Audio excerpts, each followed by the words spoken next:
꽃길이 따로 있나 내 삶이 꽂힌 것을. 안녕하세요. 탐나는 책입니다. 오늘 소개할 책은 오평선 작가의 꽃길이 따로 있나 내 삶이 꽂힌 것을 입니다. 저자는 특별한 철학자도 유명한 작가도 아닙니다. 우리처럼 평범한 일상을 살아가는 중년의 한 사람일 뿐입니다. 가족을 위해 수십 년간 치열하게 살아온 그가 인생의 중턱에서 비로소 깨달은 삶의 소중함을 따뜻하고 담백하게 들려줍니다. 한 독자는 이 책을 이렇게 표현했더군요. 편하고 따뜻하고 힘이 된다. 정말 오랜만에 누리는 긴 낮잠 같은 책. 어떤가요? 느낌이 오지 않나요?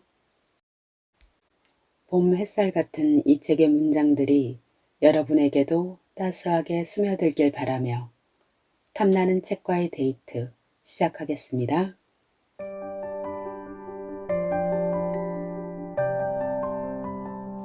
살아온 날들을 거울 삼아 살아갈 날들의 방향을 정한다.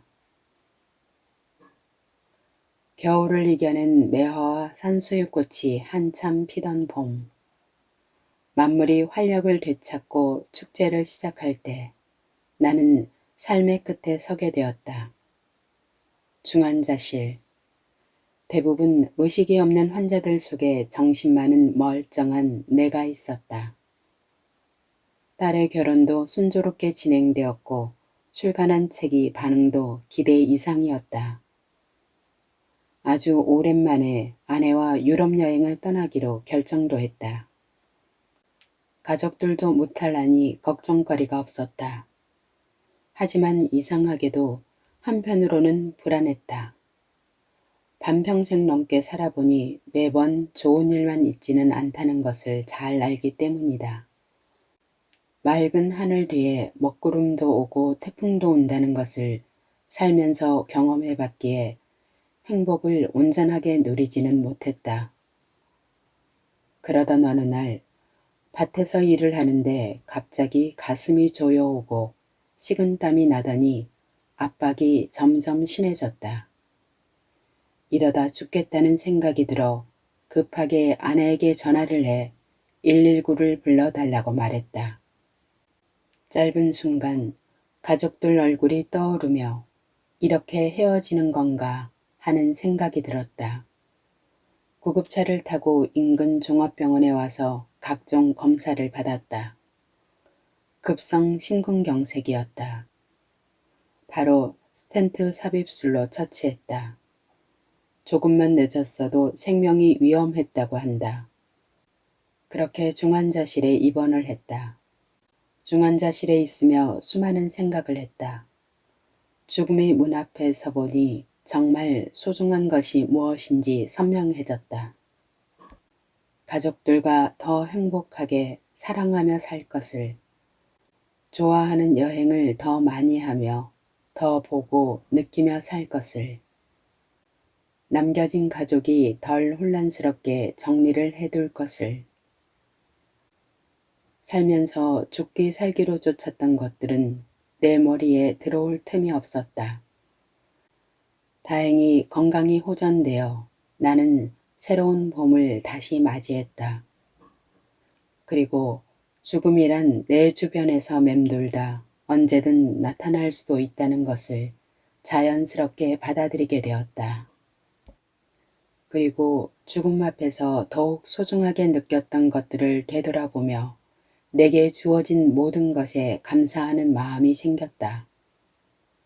그러고 보니 내가 얼마나 행복한 사람인지 알게 되었다. 그리고 나에게 소중한 것을 만끽하는 시간을 더욱 늘리기로 했다. 가족들과 함께하는 시간을 더 만들고 즐긴다. 시간과 돈이라는 핑계로 미뤘던 여행도 아내와 손을 잡고 주기적으로 다니고 있다. 그러면서 죽음이라는 삶의 끝도 아쉬움 없도록 차근차근 준비하기 시작했다.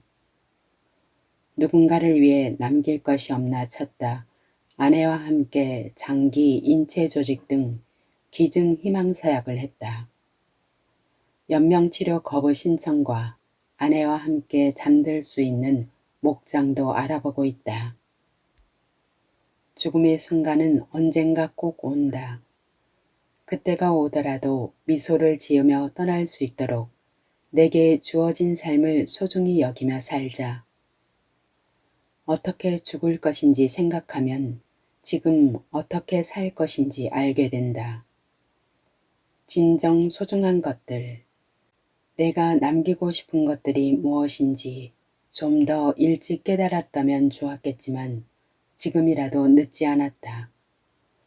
아무리 높은 산을 올라도 언젠가는 내려가야 한다. 우리의 삶도 마찬가지다. 인생은 끝없는 오르막길 같지만 언젠가는 내리막길을 내려와 여정을 마무리해야 할 때가 반드시 온다. 지금껏 살면서 나는 여정의 끝, 즉 죽음에 대해 가깝게 생각해보지 않았다.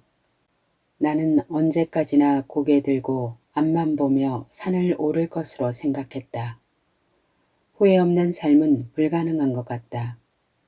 나 역시 후회할 일이 많다. 다만 그 후회를 지혜롭게 이용하려 노력하고 있다. 살아온 날들을 거울 삼아 살아갈 날들의 방향을 잡는 것이다. 삶의 지혜는 일반적으로 경험 속에 얻어지므로 후회스러운 경험이 살아갈 날에 지혜를 선물하기도 한다. 이 책이 누군가의 계기가 되기를 바란다. 숨이 가쁠 땐 쉬어갈 쉼터가 되고 다시 시작할 용기를 주고 지난 세월을 다독이는 위로가 되었으면 좋겠다. 무엇보다 자신에게 진정 소중한 것이 무엇인지 깨닫는 시간이 되기를 간절한 마음으로 바란다.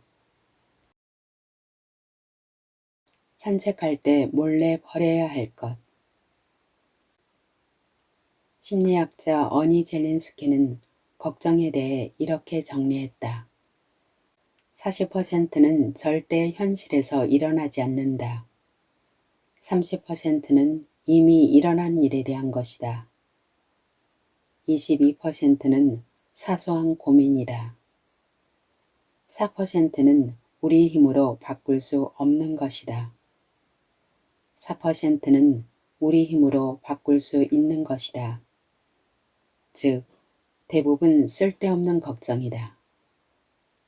그러나 사람들은 이런 헛된 걱정을 혹시나 모자랄세라 사서 한다.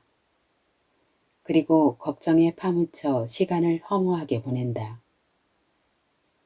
나는 걱정이 생기면 걱정이 나를 잡아먹기 전에 산책길을 떠난다.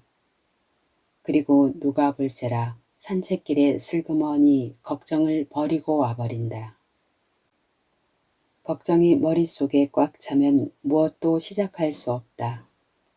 결국 뭐든 해봐야 걱정의 진실도 확인할 수 있다. 그리고 해보면 안다. 늘 걷는 똑같은 산책길에서도 새로운 사람과 뜻밖의 소나기를 만나듯이 아무리 미리 걱정하고 상상해도 결국 인생은 변수에 따라 흘러간다는 것을, 그것이 인생이라는 것을. 꽃길이 따로 있나 내 삶이 꽂힌 것을. 삶의 버거움이 나를 짓누르는 날, 문득 뒤돌아 걸어온 길을 보니 울퉁불퉁 깊게 파인 웅덩이만 눈에 들어온다. 서러운 맘에 다른 사람의 길을 바라보니 한 친구는 장미가 잔뜩 핀 꽃길을, 한 친구는 튤립이 잔뜩 핀 꽃길을 걷고 있다. 내가 걸어온 길만 온통 굴곡투성인 듯해 한스럽다. 언제쯤 친구가 걷는 꽃길을 나도 걸을 수 있을까? 인생은 멀리서 보면 희극이고 가까이서 보면 비극이다. 내 인생은 너무 가까워 웅덩이만 보이고 친구의 삶은 멀리 있어 꽃만 보이는 법이다.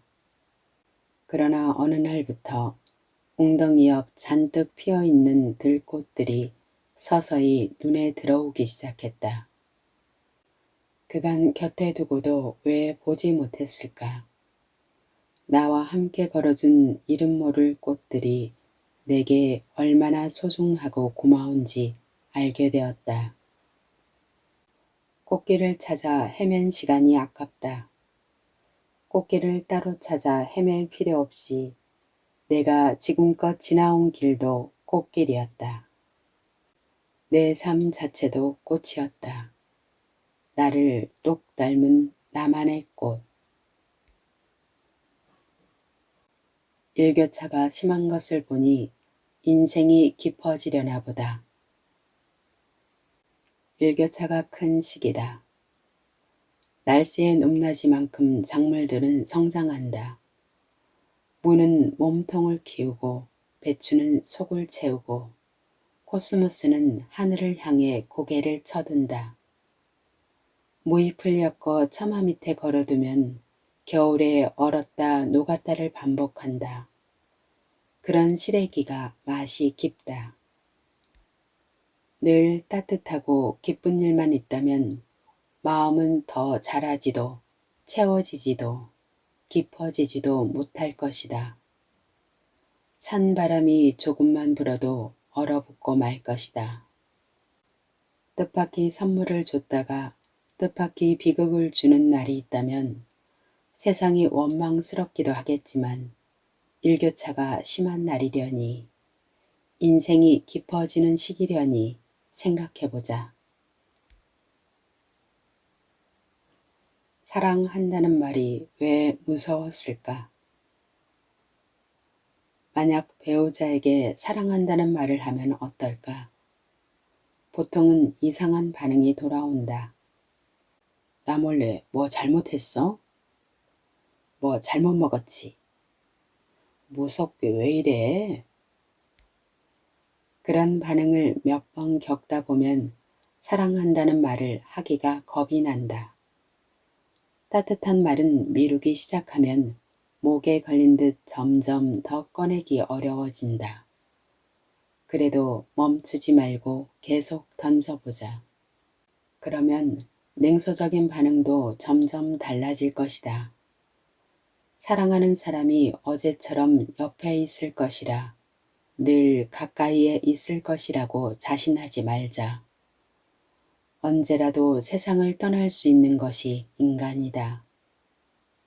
그런 생각을 하면 사랑한다는 말을 미룰 수 없을 것이다.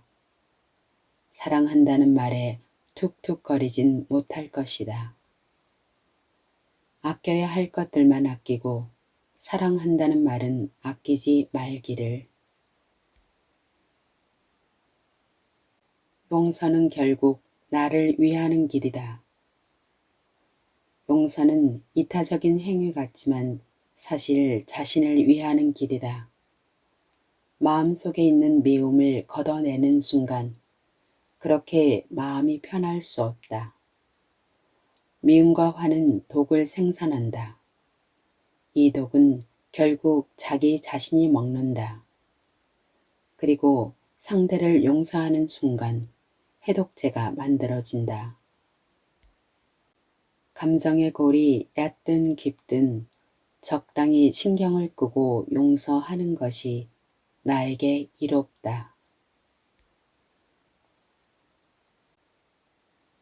익숙하고 당연한 것이 가장 중요하다.